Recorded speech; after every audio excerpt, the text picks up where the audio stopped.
چې د سعودي د څو ورځې هغه نه خبر یې طالبانو بیت الله یې جوړه کړې د ښځې د دنیا راوستلي دي په ریاض کې ګډولي دي بیت الله نه داسې د طواف په شکل باندې نو ټوله دنیا چپ د طالبانو هېڅوک هم څه نه ورته وایي او اسلامي امت غلی د طالبانو ما خو مخکې مې ویلي ول طالبانو بیا هم درته وایم د سعودي حالت داسې طرف ته روان د طالبانو چې ځوان نسل یې د الحاد په فکر ځي دا یاد ساتئ طالبانو که منئ یې کوئ نه منئ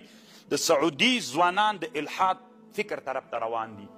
او خدای مکه طالبانو داسې یو حالت سره موږ مخ نسو چې بیا به سعودي به مو له لاسه وتلي وي اسلامي امت کې طالبانو ملیان په دې اخته دي اسقاط منې او که نه منې خیرات نه مني ملیان دې ته خبرې هلته اسلام له لاسه وتونکی د علماو او که دین د لاسه ووته په ورځ د قیامت به تر ټولو نه لوی مجرمان علما وي چې چپ پاتې دي طالبانو تر دې نه د دې لوی کفر چیرې طالبانو بوتان هم درولي دي بوتان یې درولي دي د بیت الله شاته بوتان درولي دا اوس څه معنا لري مقصد یې د دې څه شی ده طالبانو بیخي خطرناکه مسله ده دا طالبانو ټوله اسلامي دنیا پې باندې چپ ده د بیت الله چارپیر یې بوتان درولي لوڅې ښځې چې د دنیا مشهورې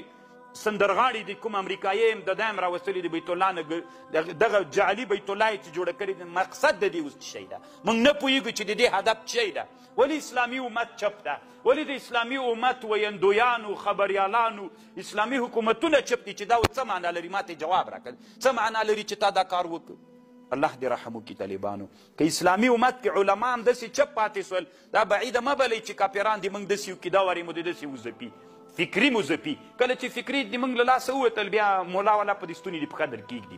بیا به ښه دا د اسقاط خبره یاد کړي اوس اسقاط ته هېڅ ضرورت نشته بیخي کوونه که طالبانو څه پروا کوي کوئ که څه پروا کوي اوس طالبانو اسلامي امت دې ته ضرورت لري چې اسلام په پښو باندې ودرېږي اسلام را ژوندی